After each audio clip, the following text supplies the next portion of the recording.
Surprise interculturelle. Intercultural surprises. Surpresas interculturais. Intersanskritic आश्चर्य. Surprise interculturelle. Sorpresas interculturales. Bonjour et bienvenue dans Surprise interculturelle, le podcast qui vous fait voyager et mieux comprendre les cultures du monde. Je suis Charlotte Courtois, conférencière en diversité culturelle et fondatrice de l'ONG Constellatio. Je vous propose de vous raconter des histoires et anecdotes de voyage où j'ai été surprise par des réactions ou des coutumes d'ici et d'ailleurs. Le but ? Découvrir ensemble ce qui est à la base de ces surprises pour savoir comment décoder, comment réagir et comment anticiper tout ça. Allez, je vous laisse découvrir l'épisode du jour. Bonne écoute! L'anecdote que je vais vous raconter aujourd'hui se passe en Italie, où j'ai été sidérée de découvrir la relation qu'entretiennent les ados avec la cuisine. Je suis partie à Gênes il y a quelques années. Bon, ce qu'il faut savoir sur moi, c'est que j'ai tendance à avoir un karma de voyageuse un peu discutable, on va dire. Entre la démonétisation en Inde et la révolution libanaise, il se passe magiquement des événements historiques hors du commun qui viennent bien chambouler certains de mes voyages et mes objectifs sur place. Bon bah là, par chance, j'ai échappé de peu au premier pas européen du Covid. Coup de bol. Départ pour l'Italie avec Anna Rita, une amie et bénévole de mon ONG Constellatio, tout début janvier 2020.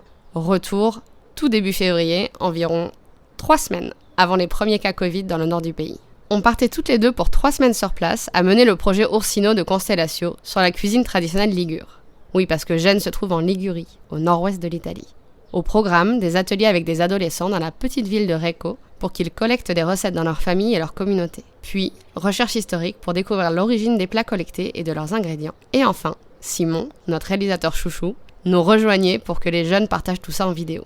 Je vous mets le lien vers toutes les capsules vidéo en description de l'épisode. Franchement, prenez le temps de les regarder, elles sont géniales. Et donc l'objectif de ce projet, c'est d'amener les jeunes à se rendre compte par eux-mêmes du fait que tous ces plats qui nous tiennent tant à cœur ont généralement quelque chose qui vient d'ailleurs. Un ingrédient, la recette même, et donc de les amener à comprendre que nos cultures ont toujours été le résultat de rencontres entre les peuples et qu'il n'existe pas de pureté culturelle, comme je vous l'ai si souvent dit.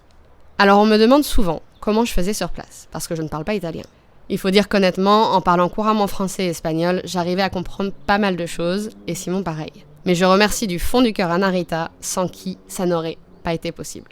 Et puis nous avions une hôte de choc, Maria Luisa, qui était professeure de français dans le collège qui nous accueillait, un rayon de soleil. Alors imaginez un peu, mener un projet sur la cuisine en Italie. Le rêve.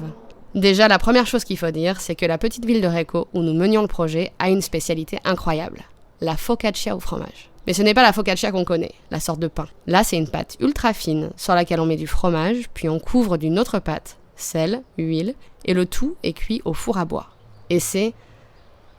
je peux même pas l'expliquer tellement c'est bon. Allez voir en description de l'épisode la vidéo qu'on a faite chez les grands-parents d'une de nos élèves qui nous ont super généreusement invités chez eux. Ça va être bon. Mais ça va être bon. Mais qu'est-ce que ça va être bon. Bon, mais il n'y a pas que la focaccia au fromage de Recco. Il y a le oh so famous pesto génois, le pan dolce, les gnocchi, le tocco genovese, le capone magro, la farinata. C'était incroyable, vous n'avez pas idée. En plus, on a eu la chance d'avoir toutes les bonnes adresses de la merveilleuse Alessandra Pierini, l'ambassadrice inégalable de la cucina italiana en France, et comparse de François-Régis Gaudry. Je vous mets aussi l'adresse de son épicerie à Paris. Allez y demander le pesto de Rossi, vous ne le regretterez pas. Bref, je parle, mais je n'ai toujours pas commencé à vous raconter mon anecdote. Donc, on était à Recco, en train de travailler avec nos élèves, et quand on commence le projet Ursino, on soumet aux élèves un questionnaire, puis à nouveau à la fin, pour évaluer l'impact de nos actions. Et une des questions est la suivante. Cite les 3 premiers mots qui te viennent à l'esprit quand tu entends le mot cuisine. On fait ça dans chaque pays pour le projet Ursino. Et je vous raconte pas les mots qu'ils ont donnés. J'étais épatée. Alors pour introduire le propos, et sans vouloir trop comparer, mais quand même, voilà les mots les plus cités en France par nos élèves. On a eu principalement cuire ou cuisson et manger, puis dans le désordre, ingrédients, repas, cuisiner, ustensiles. On a même eu caler, genre manger pour être calé en gros.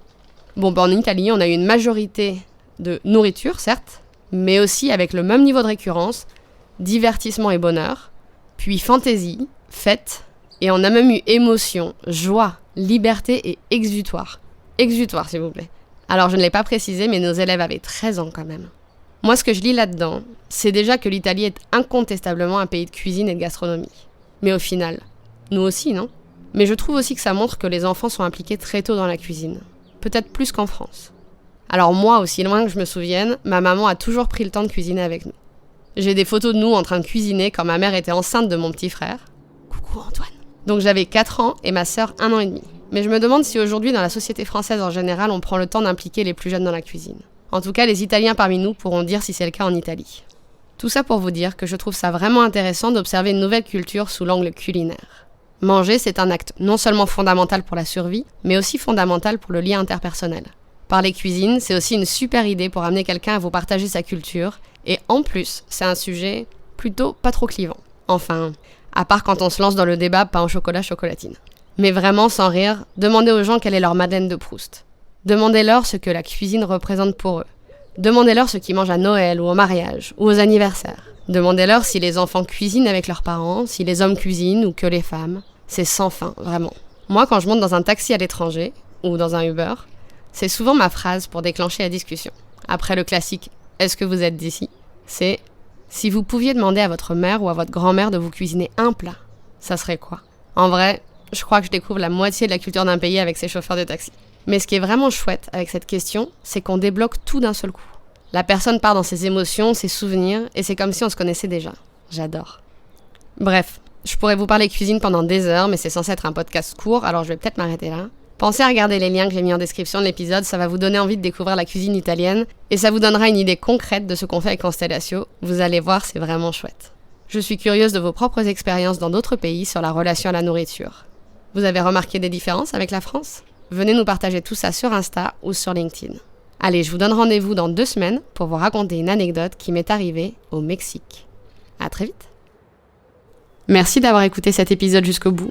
Si vous avez aimé, abonnez-vous et laissez-moi 5 étoiles et un commentaire sur votre plateforme d'écoute préférée. En ce début d'année, je vous invite à soutenir l'ONG Constellatio dont je suis fondatrice, qui éduque les enfants à la paix et au dialogue entre les cultures depuis plus de 12 ans. Découvrez ce que nous faisons et faites un don sur le lien dans la description de cet épisode. Contrairement à beaucoup de plus grosses ONG, votre don ne se noie pas dans la masse. Chaque soutien a un impact vraiment concret pour nous et vous avez une relation directe et humaine avec notre équipe. Et si vous êtes une entreprise, rejoignez le cercle de nos mécènes.